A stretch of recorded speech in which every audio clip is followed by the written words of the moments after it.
तो जब आपने सारे मंत्रालय अपने लोगों को बांट देने हैं, जहाँ एमपी का बेटा एमएलए बन जा रहा है, जहाँ मंत्री का बेटा प्रदेश अध्यक्ष बन जा रहा है, आपने इनका एक और भी देखा होगा, कैलाश विजयवर्गीय के बेटे का बैट लेकर दौड़ गए थे। नौबत तो आएगी, नौबत तब आएगी जब आप नेपोटिज्म को लेकर आएंगे, जब मंत्रियों को बनाएंगे खेल फेडरेशन के अध्यक्ष, जब आप अमित शाह के बेटे को बनाएंगे बीसीसीआई के सेक्रेटरी, जब अनुराग ठाकुर के छोटे भाई को बनाएंगे आप हिमाचल का आईपीएल के, तो आएंगे ये दिक्कत है। क्योंकि पॉलिटिकल लोग और स्पोर्ट्स दो बहुत डिफरेंट चीजें हैं। पॉलिटिक्स में षड्यंत्र होता है, खेल में षड्यंत्र नहीं होते, क्योंकि हमेशा बोला जाता है स्पोर्ट्समैन स्पिरिट। पॉलिटिक्स में कहां से स्पोर्ट्समैन स्पिरिट आ जाएगी? जो लोग हमेशा गिराने में, खरीदने में, बदलने में, खरीद फरोख्त में, ये तो धंधा करते नहीं ये लोग। ये खिलाड़ी को क्या समझेंगे? तो सबसे पहले ऐसे लोगों का बहिष्कार होना चाहिए कि खेल फेडरेशन में वो लोग हो जो पहले के पूर्व खिलाड़ी हो, तभी ये खेल भी इंप्रूव करेगा, मेडल की संख्या भी बढ़ेगी। आप पसंद करोगे आपके बहन बेटे के साथ कोई और उद्घाटन करने का प्रयास करें? ये बात आप अपने ऊपर स्वयं लागू करके देखिए। खून खोलता है तो खून तो उनका भी खोलेगा। बात है कि इस बार ये दबने वाली चीज नहीं है, क्योंकि इन्होंने ना बहुत अच्छा किया ब्रजभूषण शरण सिंह ने। इन्होंने पहलवान छेड़ दिए। एक पहलवान को जब एक मंत्री का बेटा अवार्ड देता है ना, खून तो हमारा तब भी खोल जाता है। भाई किसी बुद्धिजीवी से दिलाओ ना, किसी पहलवान से दिलाओ, ताकि उसे प्रेरणा भी मिले। रामदेव जैसा एक खिंचा हुआ आदमी आपको ये कह देता है कि मेरी पूंछ पाट लेगा, आपके अंदर आग नहीं लगती क्या? आप पत्रकार नहीं है? आपके अंदर आपके सेल्फी तो घाट नहीं होता जब एक पत्रकार को इस अभद्र भाषा में बोला जाता है, जब एक डॉक्टर को बोलता है डॉक्टर नहीं यार, वही डॉक्टर जो कुर्बानी दी कोविड में।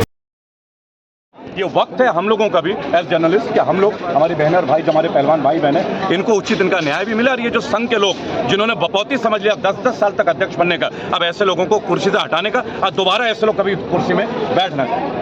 सर दूसरी बात ये हम सवाल ये जानना चाहेंगे कि जैसे उद्धव गोचर जी हैं, वो ये कह रहे हैं कि ये आरोप गलत है, उनको अगर आरोप सिद्ध हुआ तो मैं फांसी दे दूंगा। देखिए मैं एक बात बोलूंगा, क्या सिद्ध हुआ नहीं हुआ ये तो इन्वेस्टिगेशन का विषय है ना। आप मुझे एक बात बताएं, जब कोई मुकदमा दर्ज होता है तो इन्वेस्टिगेशन उसके बाद होती है, इन्वेस्टिगेशन उसके पहले होती है? आप गहराई साहब कानून की एक छोटी सी भाषा के तौर पे मैं आपको चल रहा हूँ। कोर्ट में भी जब मुकदमा दर्ज होता है उसके बाद ही इन्वेस्टिगेशन होती है ना, उसके बाद ही तो होगी जांच पड़ताल, क्रॉस सब चीज होती है कोर्ट में जाके। तो जिन लोगों ने ये मुकदमा दर्ज किया है या जो लोग मतलब इसके लिए आरोप के लिए आए हैं, ये कोई साधारण लोग नहीं है भाई। ये 135 करोड़ भारतीयों के लिए एक निशान है, कहीं ना कहीं हमारे लिए सम्मान का प्रतीक है, जो देश विदेश से गोल्ड मेडल लेकर आ रहे हैं। आप गोल्ड मेडल को क्या समझते हैं? कॉमनवेल्थ गेम्स में या ओलंपिक्स में किसी में मजाक है क्या? जिन्होंने आरोप लगाए ना, वो पहली भारतीय महिला पहलवान है जो एशिया और कॉमनवेल्थ गेम्स की गोल्ड मेडलिस्ट है, और उनका बोलना मतलब एक स्टेटमेंट मायने रखता है। ये सारे पहलवान किस लिए इकट्ठे हुए? जो छोटे छोटे नौनियाल भी आए हैं। सर आज ऐसी नौबत क्यों आ गई कि इनको सड़कों पर उतरना पड़ा? नौबत तो आएगी, नौबत तब आएगी जब आप नेपोटिज्म को लेकर आएंगे, जब मंत्रियों को बनाएंगे खेल फेडरेशन के अध्यक्ष, जब आप अमित शाह के बेटे को बनाएंगे बीसीसीआई के सेक्रेटरी, जब अनुराग ठाकुर के छोटे भाई को बनाएंगे आप हिमाचल का आईपीएल के, तो आएंगे ये दिक्कत है। क्योंकि पॉलिटिकल लोग और स्पोर्ट्स दो बहुत डिफरेंट चीजें हैं। पॉलिटिक्स में षड्यंत्र होता है, खेल में षड्यंत्र नहीं होते, क्योंकि हमेशा बोला जाता है स्पोर्ट्समैन स्पिरिट। पॉलिटिक्स में कहां से स्पोर्ट्समैन स्पिरिट आ जाएगी? जो लोग हमेशा गिराने में, खरीदने में, बदलने में, खरीद फरोख्त में, ये तो धंधा करते नहीं ये लोग। ये खिलाड़ी को क्या समझेंगे? तो सबसे पहले ऐसे लोगों का बहिष्कार होना चाहिए कि खेल फेडरेशन में वो लोग हो जो पहले के पूर्व खिलाड़ी हो, तभी ये खेल भी इंप्रूव करेगा, मेडल की संख्या भी बढ़ेगी। सर ज्यादातर बीजेपी के मंत्री क्यों मुलविस पाए जाते हैं इसमें? देखिए 90% आज की डेट में स्टेट्स में उनकी गवर्नमेंट है, जाहिर सी बात है, तो वहीं आपको मिलेंगे ना।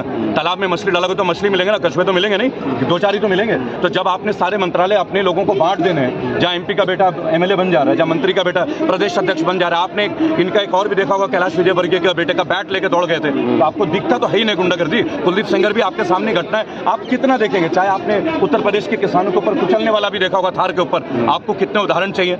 लेकिन बात है कि इस बार ये दबने वाली चीज नहीं है, क्योंकि इन्होंने ना बहुत अच्छा किया ब्रजभूषण शरण सिंह ने। इन्होंने पहलवान छेड़ दिए, जो सबसे सरल बोलते हैं ना, हाथी को छेड़ना नहीं चाहिए, हाथी का तांडव आप झेल नहीं पाएंगे। अब इनके सारे अन्य जितने स्पोर्ट्स के लोग हैं वो तमाम लोग यहाँ आएंगे और अपने न्याय की गुहार भी लगाएंगे और अपने हिस्से का न्याय भी लेके जाएंगे। सर देश में जो फिल्मों पर विरोध प्रदर्शन होते हैं, लेकिन देश के असल हीरो है उनका हक अधिकार का शोषण होता है, किस तरह देख रहे हैं? देखिए हम तो एक बात बोलेंगे, आप लोगों ने दंगल देखा, असली दंगल यहाँ दिख रहा है आपको। पठान मूवी को लेकर सारे मुद्दे दबे जा रहे हैं, इस चीज को किस तरह देख? देखिए मैं तो एक बात बोलूंगा, बहुत सारे मुद्दे होते हैं, अभी पठान तक तो हम लोग नहीं जाएंगे, इस वक्त हम लोग जाएंगे केवल पहलवानों के ऊपर। उसका एक कारण है, आप लोगों ने मूवी को चाइना में भी 1000 करोड़ का बिजनेस दे दिया ना, यहाँ कोई बिजनेस नहीं मांग रहा आपसे। यहाँ एक आवाज है जो मशाल की तरह जलना चाहिए हर उस खिलाड़ी के लिए जिसके साथ अन्याय होता है डिस्ट्रिक्ट लेवल पे, हर उस लड़के के जिससे पैसे तक लिए जाते हैं ट्रायल्स के लिए।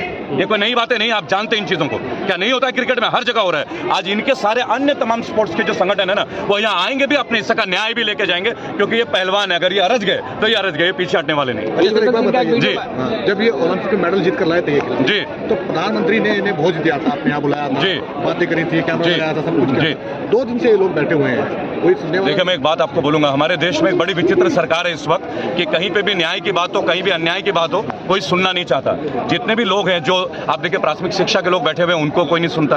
आप आंगनबाड़ी को देखिए, उनके लिए कोई नहीं सुनता। एसएससी जीडी के जवान, पैरामिलिट्री के जवान, उनके पेंशनों की लड़ाई, आज जाने कितने मुद्दे। लेकिन इस बार जिनसे इन्होंने पंगा लिया ना, ये बहुत अलग श्रेणी के लोग हैं, ये विशिष्ट हैं, आम श्रेणी के नहीं आते। है, इसीलिए ये पहलवान है। मैं आपको दोबारा एक बात बताऊंगा, जिस तरह आप जंगल में शेर सुनते हैं ना, शेर भी अपना रास्ता बदल लेता है जब हाथी गुजरता है। उसे मालूम है कि हाथी जंगल को किस तरह प्रोटेक्ट करता है। तो इस बार ये खेल का जितने भी लोग हैं ना, विभाग है ना, उसको बचाने के लिए पहलवान ही आगे आएंगे, उन्हीं के सारे भी बहुत लोगों को न्याय मिलेगा। आप देखते हैं सर, लेकिन एक वीडियो वायरल हो रहा है ब्रिजभूषण सिंह का, वो रांची का वीडियो है कि वो एक खिलाड़ी को थप्पड़ मारते हुए जाते हैं ऑन कैमरा। मुझे लगता है कि ये वीडियो मोदी जी को दिखा देना चाहिए। अब तक देख भी लिया होगा उन्होंने, इसलिए शायद वो नहीं आ रहे। अनुराग ठाकुर इसलिए नहीं आ रहे यार, पहलवान को थप्पड़ मार दिया, कहीं पहलवान का माथा गिर गया तो भाई गर्मी सबके अंदर होगी ना। ऐसा तो नहीं कि दूध बादाम खाओगे तो हमेशा ठंडे ही रहोगे। वो गर्मी देश के विपरीत पहलवानों के ऊपर निकालते हैं हमारे लिए, ताकि राष्ट्रगान गाया जाए और देश को स्वर्ण मेडल मिले। लेकिन जिस दिन उनके मान स्वाभिमान और आत्मसम्मान के ऊपर बात आएगी, आप रुकोगे? अगर आपके आत्मस्वाभिमान को कोई ठेस पहुंचाए, आप पसंद करोगे आपके बहन बेटी के साथ कोई यौन उत्पीड़न करने का प्रयास करे? ये बात आप अपने ऊपर स्वयं में लागू करके देखिए। खून खोलता है तो खून तो उनका भी खोलेगा ना, इसलिए तो नहीं आ रहे कोई। लेकिन सर, कहा जा रहा है कि इतने दिन से चुप क्यों थे ये लोग, क्यों नहीं बोल रहे थे? हर चीज का माहौल होता है, हर चीज का एक अवसर होता है। आप मुझे एक बात बताइए, इतने दिन से पत्रकार क्यों चुप हैं? पहले तो पत्रकार बोलते थे, इसके ऊपर आप क्या बोलेंगे? कोई भी खबर क्यों नहीं थी? किसान आंदोलन में पत्रकार क्यों चुप हो गए थे? लिमिटेड लोग ही थे ना, नेट क्यों बंद हो गया था? तो ये समय होता है, जब अत्याचार होता है ना, बहुत सारी चीजें सहन करनी होती है। आप में से, हम में से भी बहुत सारे लोग हैं जो मुकदमे झेल कर बैठे हैं। आप भी होंगे और मैं भी हूँ, है ना जी।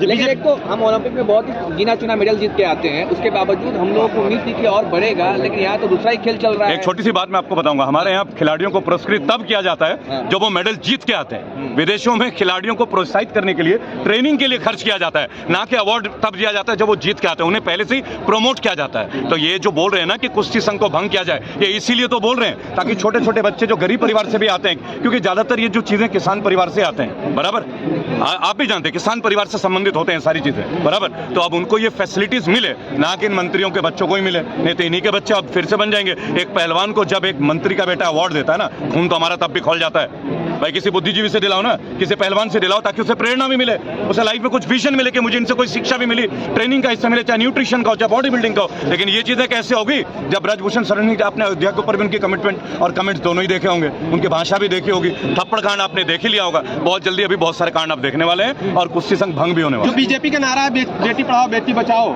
और वो कहते हैं कि लड़कियां लड़कों से भी आगे हैं। यार मैं सुनो, नारों के ऊपर मत बात कीजिए। मैं एक बात बोलूं, नारों के ऊपर बहुत सारी चीजें हैं। अगर पत्रकार अपने पत्रकारिता पे आ जाए ना, तो बहुत सारी चीजों का अन्याय तो वैसे ही समाप्त हो जाता है। हम पत्रकार भाई बहन हैं जो हम अपनी जिम्मेदारी भी गैर जिम्मेदार तरीके से कर रहे हैं। आप मुझे बताइए, 3 दिन के अंदर कानपुर में 250 लोग मर जाते हैं हार्ट अटैक से, क्या ये खबर नहीं थी?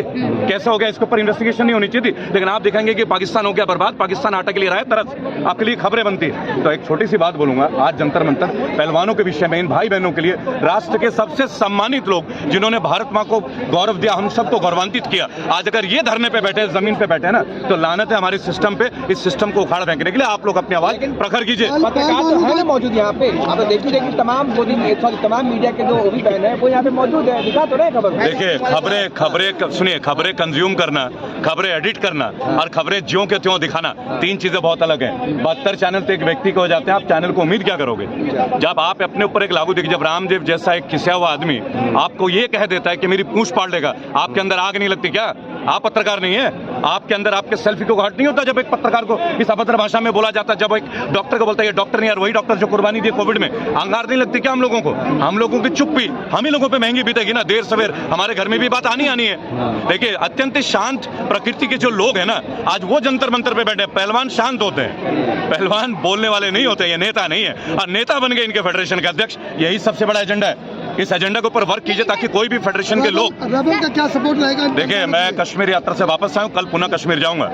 सीधी बात मैं आपको बता रहा हूं, ऑन दी वे कश्मीर से मैं यहाँ पे हूँ और कल पुनः जा रहा हूँ। एक छोटी सी बात है, लेट पहुंचा हूं लेकिन फिर भी पहुंचा हूं, पूर्ण सपोर्ट है। और हमारे चैनल को तो एक छोटी सी बात है, हर बार बैन कर देते हैं, 30-30 दिन तक बैन कर देते हैं, मुकदमे लिखते हैं, लूट का मुकदमा दर्ज कर देते हैं। हमने लाइव किया तो भी लूट लिख देते हैं, आप क्या उम्मीद करेंगे? लेकिन आवाज मजबूत है, जितना मुकदमा दर्ज करेंगे और मजबूती से लड़ेंगे। आपने बाबा रामदेव की बात कही, तो बागेश्वर बाबा भी है जिन्होंने कल एक और बयान दिया है प्रेस कॉन्फ्रेंस में। चलिए, मैं आपको बीच में काटते हुए बात बोलूंगा, यहाँ मेरा मुद्दा बाबा, धीरेंद्र और रामदेव नहीं है, हमारा मुद्दा है पहलवान। मैं तो एक छोटी सी बात बोलूंगा कि यहाँ हम लोग उस चीज को मुद्दा बना देते हैं प्रियंका जी, जो मुद्दे नहीं होते। ये मुद्दे हमारे राष्ट्र के मुद्दा तो बागेश्वर बाबा बात दोबारा सुन लीजिए प्रियंका जी सुनिए ना, मुद्दा बनाइए, खबर भी लीजिए, लेकिन आज हम बातचीत उनके लिए नहीं कर रहे हैं। आज हम बात कर रहे हैं हिंद केसरी पहलवानों की, आज हम बात कर रहे हैं अर्जुन अवार्डीज की। 25 अर्जुन अवार्डी यहाँ पे बैठे हैं फर्श पे, आज उनके अगर आज हमने उनकी बात नहीं की तो कहीं ना कहीं उनकी गरिमा को खिलाड़ियों की बात करते हैं, किसकी गलती मानते हैं कि खिलाड़ी आज जंतर मंतर पे धरना कर रहे हैं? देखिए, कोई भी खिलाड़ी ना कभी इन तरह की चीजों को पसंद नहीं करता, हड़ताल करना, और उनका काम है पहलवानी करना, उनका काम है देश के लिए मेडल लाना। आज उनको विवश कर दिया गया, उनकी आवाजों को कुंठित किया जा रहा है, दमन कर रहा है। अगर आप उनको फैसिलिटेट नहीं करेंगे, उनकी बातों को नहीं सुनेंगे तो दिक्कत तो आएगी ना। अब हमारे हम लोग अगर प्रजातंत्र के चौथा स्तंभ जो डायलॉग है ना, बेसिकली ये सत्य है, मैं इसे सत्य मानता हूं अपने ऊपर। आप अगर मानते हैं अपने चैनल पे लगातार इस खबर को चलाइए, दिखाइए एक एक पहलवान की कहानी, उनके परिवार की कहानी देखिए किस माहौल से आते हैं, जहाँ बिजली पानी नहीं होती है वहां से भी लोग पहलवानी करके आए। एक पहलवान की डाइट क्या होती है, ब्रजभूषण सिंह को मालूम है, उसे मालूम है प्रोटीन का आहार कितनी जरूरी होती है, बॉडी के लिए कितना ग्राम लेना चाहिए, और वो फेडरेशन का अध्यक्ष बना बैठा है। ऐसे लोगों को कुर्सी से पहले आप पदस्थ कीजिए। सवाल इस नेता तो बीजेपी के है ना, नेता तो बीजेपी के मंत्रालय। देखिए, मैं एक बात बोलूंगा, अभी तो वो नेता बीजेपी के हैं, कल को कोई और पार्टी का नेता भी ये ना करे, ये भी सुनिश्चित करना हमारी जिम्मेदारी है।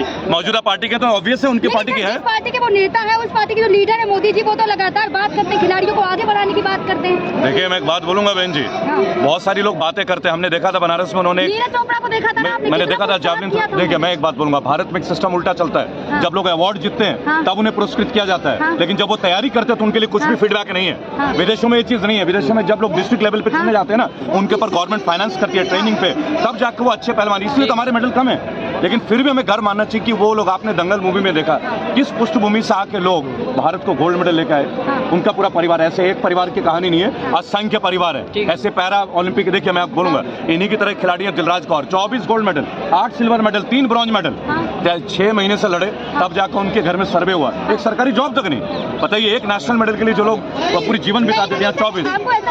क्रिकेट को ज्यादा आगे बढ़ाया जा रहा है, ये तो ये सरकार की गलती नहीं है, हमारी है। किस तरह की हमारी है? मेरी बात सुनिए, हमारी कमी है। अगर हम लोग अगर एक स्पोर्ट को ना चल गए, अगर हम भी कबड्डी को, हम भी खो खो को, अन्य खेल को देखें, तीरंदाजी को, तो ये तो हमें अपना स्वाद बदलना होगा ना।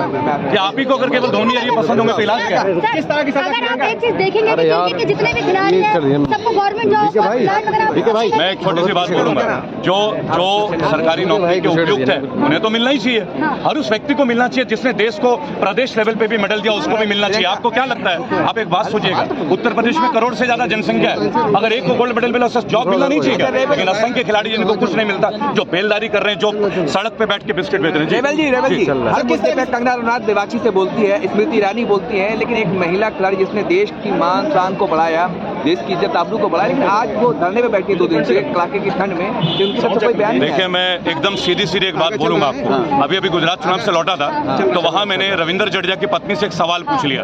उनकी पत्नी का नाम है रिवावा जडेजा, राइट। उनको बिना कोई एक्सपीरियंस के एमएलए का टिकट भी दे दिया गया, वो एमएलए बन भी गई, बराबर। मैंने उनसे एक सवाल पूछा था, आप क्या नेतागिरी का कोई पैरामीटर नहीं है? जो 15 साल से यहाँ मेहनत कर रहे थे उन कार्यकर्ताओं के लिए क्या? तो जो पार्टी की जो मानसिकता होगी ना, वो तो हमें भुगतना पड़ेगा। लेकिन यहाँ फिलहाल में पॉलिटिक्स नहीं, एक बात बोलूंगा कि अनुराग ठाकुर को बहुत पहले यहाँ आ जाना चाहिए था, क्योंकि माननीय युवा खेल मंत्री है। देखिए, एक एज का भी बहुत बड़ा फर्क पड़ता है, लेकिन एक युवा खेल मंत्री होने के बावजूद और दिल्ली में होने के बावजूद और इन घटनाओं को देखने के बावजूद उनकी चुप्पी कहीं ना कहीं उंगली उठाती है कि उनको भी मोदी सरकार में कोई जगह नहीं है, अन्यथा खेल मंत्री चुप बैठ जाए, वो भी खिलाड़ियों के प्रताड़ना पे।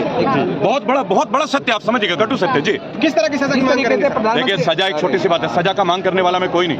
पहलवान ये चाहते हैं कि फेडरेशन भंग हो, क्यों चाहते हैं? ताकि पॉलिटिक्स ना घुसे, पॉलिटिशियन ना बने अध्यक्ष, पहलवानी बने ना, जो पूर्व के पहलवान, एक अच्छी कमेटी बने, एक अच्छा कोर टीम आए। जब क्रिकेट में राहुल द्रविड़ को आपने बनाया था तो हमारी टीम लेकर आई थी ना, अंडर 19 वर्ल्ड कप हम लोग लेके आए थे। आप गौर कीजिएगा, ये कैसे पॉसिबल हुआ? क्योंकि खिलाड़ी को इन्वॉल्व किया गया। तो आप फेडरेशन में खिलाड़ियों को इन्वॉल्व कीजिए, ना कि पॉलिटिशियंस।